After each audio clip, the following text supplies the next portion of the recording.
Hai halo semua, balik lagi di 7 Tanya. Masih di program belajar baca tarot. Nah, kita sudah pelajari beberapa kartu sebelumnya di susunan Arkana Mayor. Dan kali ini, untuk hari ini saya akan membahas tentang kartu kelima, The Hierophant. Seperti apa maknanya, seperti apa simbol-simbol yang ada di dalam kartu ini. Mari kita bahas.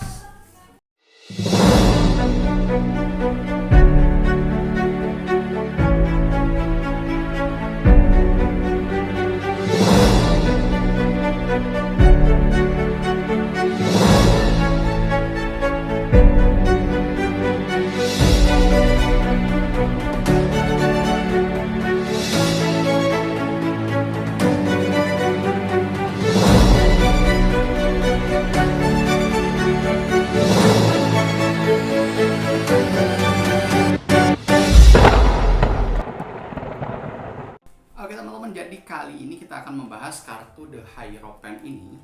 Kartu nomor ke-5 atau ke-6 justru dalam susunan Arkana Mayor yang kita bahas selama ini, selama beberapa waktu kemarin itu ya.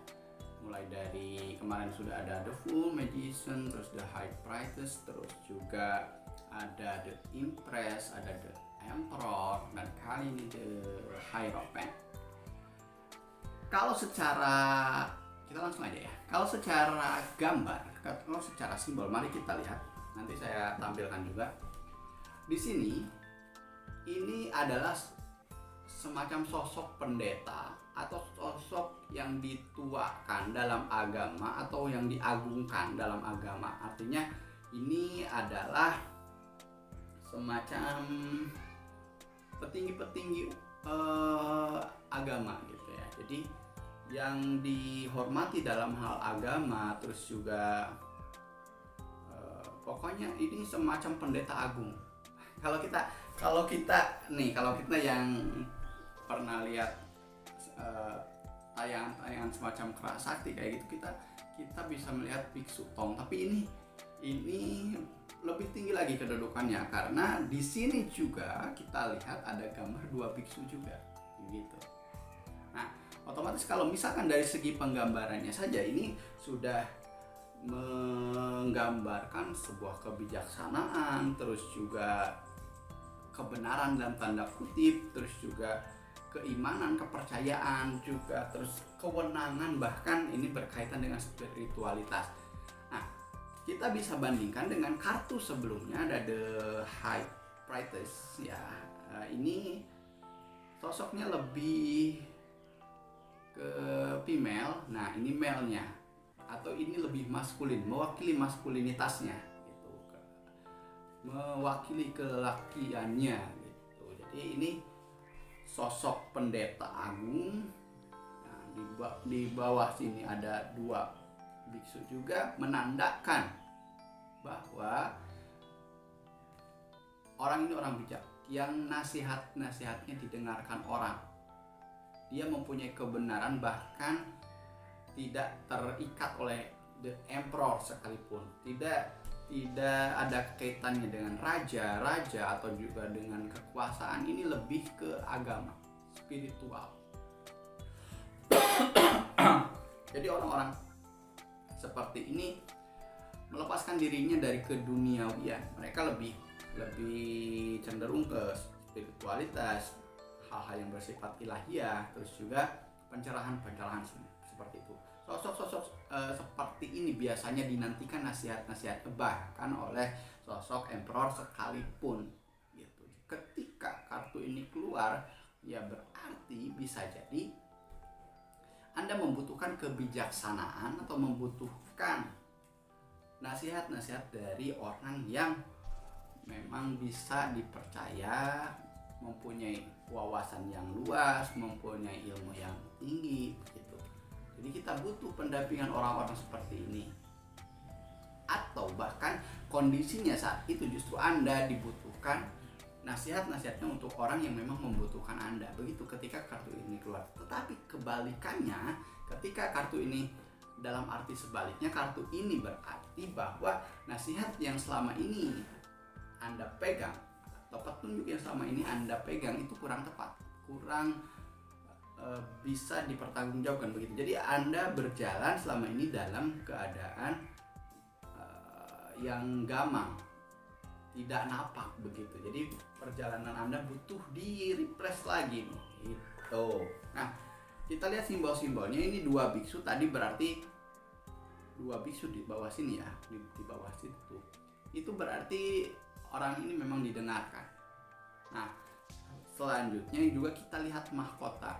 Mahkota ini berarti otoritasnya, otoritas dalam hal keagamaan atau dalam hal spiritual. Nah, ini gambaran mahkotanya sendiri ini diambil dari mahkota tradisional Paus ya. Paus di kekristenan begitu. Seperti ini.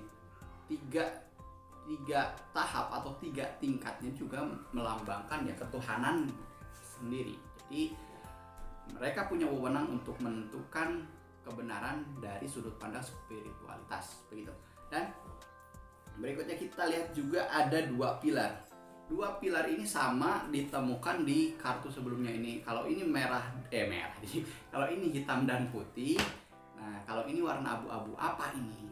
Ini berarti keseimbangan antara sadar dan bawah sadar. Jadi semua kebajikan, semua kearifan, semua kebijaksanaan harus dilahirkan dari keseimbangan antara alam bawah sadar dengan alam sadar. Jangan sampai ketika kearifan dimunculkan, pencerahan dimunculkan itu tidak seimbang ketika diambil ketika kita tidak sadar, bahkan di alam bawah sadar, atau hanya sadarnya saja tidak melibatkan alam bawah sadar. Ini harus seimbang sehingga menghasilkan pencerahan sejati gitu.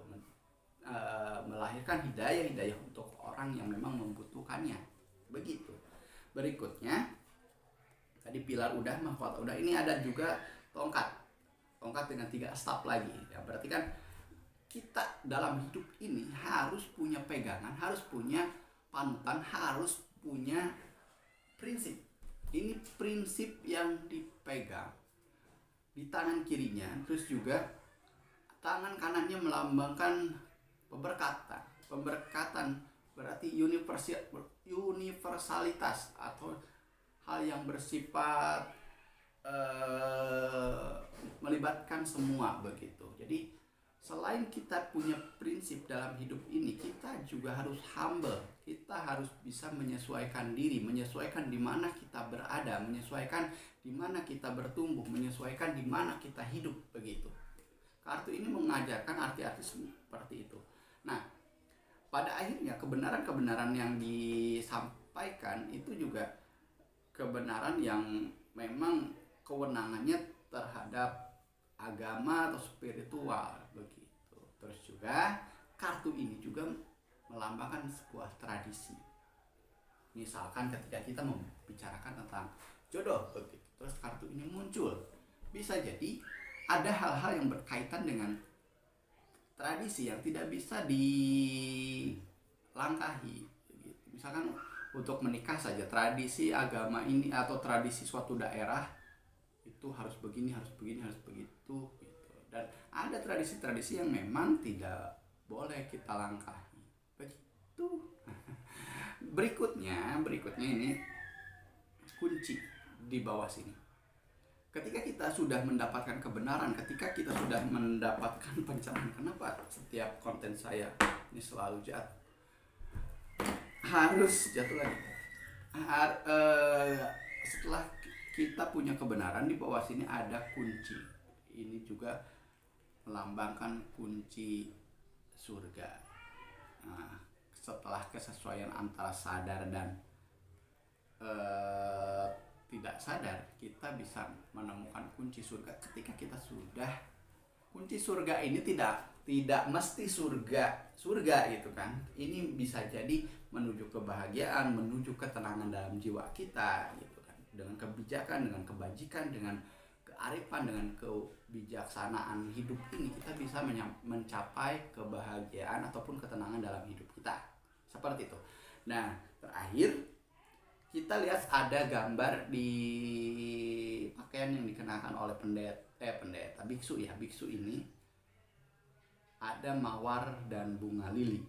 Ini mawar itu selalu berkaitan dengan gairah, lili itu selalu dikaitkan dengan kemurnian.